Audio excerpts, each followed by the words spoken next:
그리고 그것은 우리로 하여금 무의식적으로 어떤 특별한 상세한 국면에 있어서 옳음으로써 스스로 하나님과 바른 관계를 맺는다고 생각하게 만듭니다.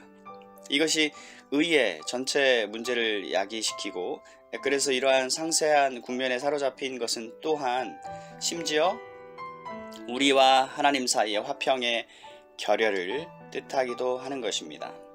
제가 여러분에게 말씀드리는 바는 그것이 바로 로마 교회 사람들의 상태였다는 것입니다. 사도는 그 모든 것에 대해 뭐라고 말해야 할까요? 여기에 그 대답이 있습니다. 하나님의 나라는 먹는 것과 마시는 것이 아니요 평강. 그것을 여러분과 함께 자세히 숙고해 봅시다. 사실상 사도는 이렇게 말하고 있습니다. 너희의 전체 태도가 그릇되어 있다. 너희는 그리스도인으로서 자신들에 관한 진리를, 너희가 속해 있는 나라에 관한 진리를 진정 망각하였다. 너희는 옛 삶의 모든 특성들을 보여주고 있다. 사도는 우리가 비록 그리스도인이지만 뒤로 미끄러져 옛 사고방식으로 들어가 있다고 부단히 말해야 했습니다. 고린도 교회에 대해서 매우 자세하게 그 말을 하고 있습니다. 형제들아, 내가 신령한 자들을 대함과 같이 너희에게 말할 수 없어서 육신에 속한 자 곧 그리스도 안에서 어린아이들을 대함과 같이 하노라. 그들은 참된 그리스도인들이긴 했지만 여전히 육신적인 방식으로 생각했던 것입니다. 우리가 거듭난 그리스도인들이라는 사실이 우리의 사고방식이 옳을 것이라는 것을 보장해 주지는 않습니다. 사랑하는 여러분, 우리는 교육을 받아야 하고 훈련을 받아야 하고 하나님 나라의 원리들을 모든 주제에 대한 우리의 생각에 적용시키는 방법을 본보기로 배울 필요가 있습니다. 사도는 여기서 정확히 바로 그 일을 하고 있고요. 사도는 사실상 이렇게 말하고 있습니다. 너희는 뒤로 미끄러져 넘어졌다는 것을 알 수 없는가? 그것은 항상 거듭나지 못한 사람, 비그리스도인, 자연인의 삶의 특성입니다. 자아가 중심에 있습니다. 사람은 본질적으로 자기 중심적입니다. 그것을 인식하지 못한 채 로마에 있는 그리스도인들은 자기 중심적인 사람이 되었습니다. 믿음의 강한 자들은 자기 중심적이었고 다른 사람들을 멸시하였습니다. 또 다른 사람들에 대해 깊이 생각하는 수고를 하기 싫어했습니다. 약한 사람들도 자기 중심적이어서 자기 형제를 살펴보면서 비평하고 있었습니다. 로마의 이 사람들은 이제 그들의 평판이나 의견, 자신들의 생각들에 대해서 관심을 갖고 있었습니다. 그러나 이것이 바로 세상입니다. 세상은 항상 이런 방식으로 출발하지요. 내가 말하는 것은 이것이다. 내가 생각하는 것은 저것이다. 라고 말입니다. 어떤 사람이 나는 이 고기를 먹는 것에 아무 잘못이 없다고 주장한다. 라고 말합니다. 또 다른 사람은 나는 동의하지 못합니다. 나는 하고 말합니다. 평강이 가버렸습니다. 각자 자기 보호, 자기 방어에 관심을 가지고 있으며 결국 자신에 관해서만 관심을 두고 있습니다. 바울 서신들에서 여러분은 자기 중심성에 대해 경계하는 말씀을 발견할 것입니다.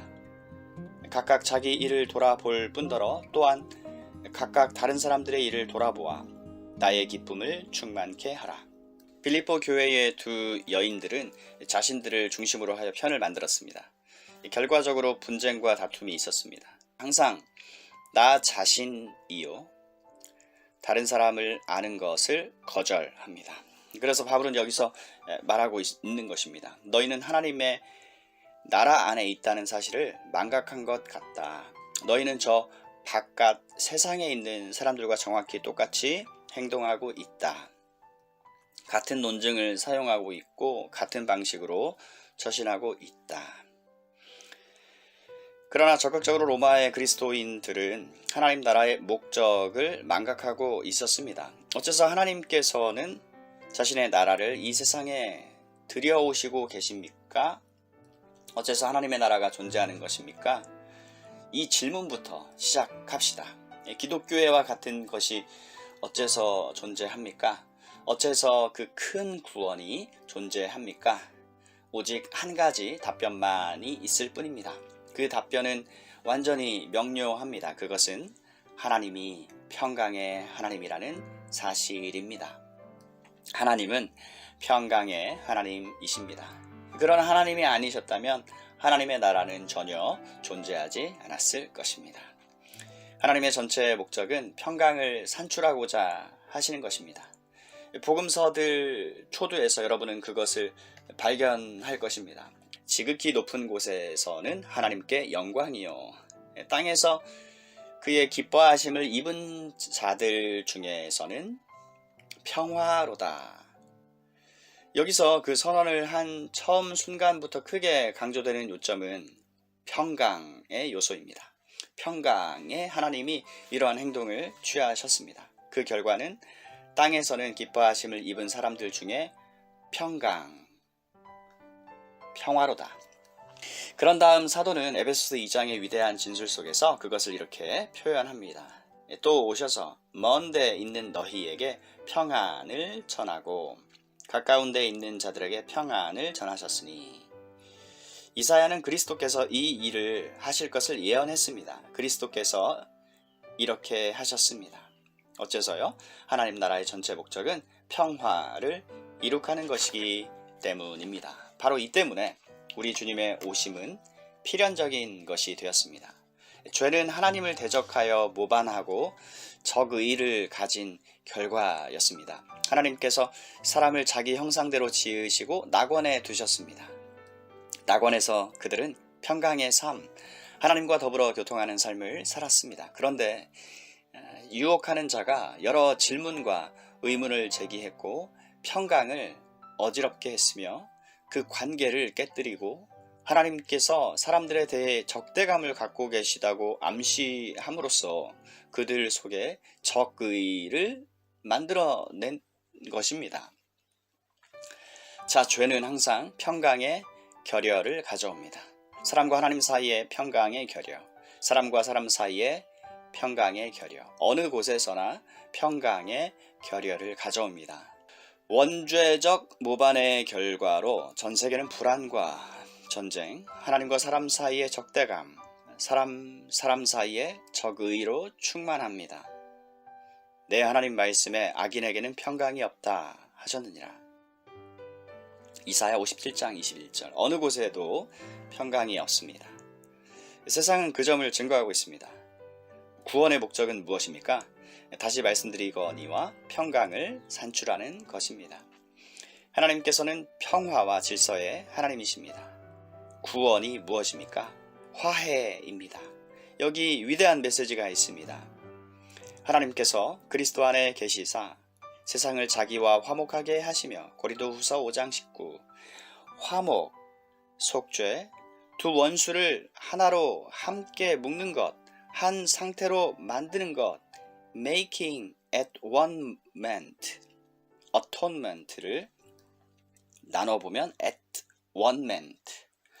바울은 이 사람들에게 말합니다. 너희가 이 주변적인 문제들에 대해 처신하는 방식과 서로 이러한 적대감과 질투심과 병적 불안감을 너희 속에서 산출하는 방식 속에서 하나님 나라의 전체 목적과 의도를 부인하고 있다는 사실을 알지 못하겠느냐.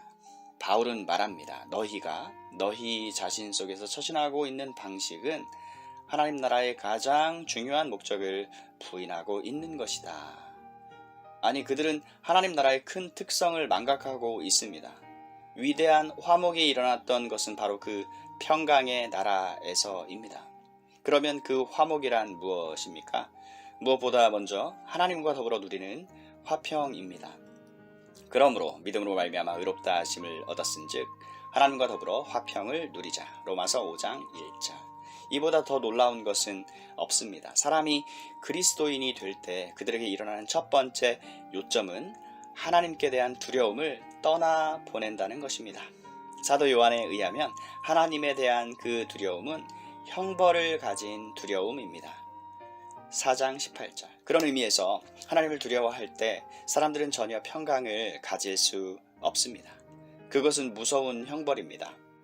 하나님이 자신을 대적하고 계시다는 느낌을 가지며 하나님이 의로운 재판장이시고 말하자면 아주 세밀하게 자신들을 살피며 정죄하고 벌하고자 기다리고 계시는 분이라는 느낌을 가지는 것입니다. 이것이 거듭나지 않은 사람의 하나님에 대한 태도입니다. 그러나 사람이 그리스도인이 되는 순간 하나님과 화해하게 됩니다. 이것은 놀라운 일입니다. 또 그들은 하나님이 자신을 벌하려고 자기 삶의 상세한 국면들을 정밀하게 살피고 계시지 않다는 것을 알게 됩니다. 아버지는 긍정적인 이해를 갖습니다. 모든 인간 아버지도 자녀가 자라고 가족의 특성을 발전시키는 일에 대해 간절한 희망을 가지고 있습니다. 만일 자녀가 실패를 하더라도 거기에 분개하는 것이 없고 오직 후회와 슬픔만을 가지지요. 이처럼 그리스도인들은 자신이 하나님의 자녀인 줄 알고 그리스도인의 삶을 상세한 영역의 차원에서 생각하지 않습니다. 특히 주변적인 것들의 차원에서 생각하지 않습니다. 그러나 로마에 있던 이 사람들은 자신들을 사랑하는 아버지이신 하나님과의 관계를 망각한 것 같아 보입니다. 자신들이 하나님의 자녀이고 하나님 집의 권속들이라는 사실을 잊고 있었습니다. 또 하나님 나라의 첫 번째 목적이 사람을 하나님과 더불어 화평한 상태에 놓는 것임을 망각하였습니다. 그런 다음 둘째로 구원은 사람들에게 그 안에 있는 평강을 줍니다. 우리 복되신 주님께서는 이 내면적 평강에 매우 깊은 관심을 가지셨습니다. 특히 자신의 지상 생애가 끝나갈 무렵 말입니다. 평안을 너희에게 주노니 곧 나의 평안을 너희에게 주노라. 내가 너희에게 주는 것은 세상이 주는 것 같지 않다. 너희는 마음에 근심도 말고 두려워하지도 말아라. 요한복음 14장 27. 세상은 이 평강을 줄 수 없습니다. 세상에 속한 사람은 그것에 대해 아무것도 알지 못합니다. 그러나 그리스도인들은 그것을 받았습니다. 자신들 안에 그것을 가지고 있습니다. 이 평안은 놀랍습니다. 모든 지각에 뛰어난 하나님의 평강이 그리스도 예수 안에서 너희 마음과 생각을 지키시리라. 그 평강이 여러분들 가운데 어디서 보여야 합니까? 라고 바울은 로마 사람들에게 묻고 있는 셈입니다. 아니면 바울이 디모데에게 말한 바와 같습니다. 하나님이 우리에게 주신 것은 두려워하는 마음이 아니요 오직 능력과 사랑과 근신하는 마음이니. 그리스도인들은 항상 두려워하거나 염려하는 사람이 아닙니다. 아니, 그 정반대입니다. 사람들이 그리스도인이 될 때 그들에게 일어나는 가장 기이한 일들 가운데 하나는 그 안에 있는 평강을 받게 된다는 점입니다. 필립 더트리지는 그것을 자신의 찬송가에서 표현했습니다. 이제 오랫동안 나뉘었던 내 마음이 안식하네. 여러분의 마음이 안식하고 있습니다. 여러분은 더 이상 여러분 자신이나 다른 사람들에 대해 겁내거나 신경질적이거나 비평적인 상태에 있지 않습니다.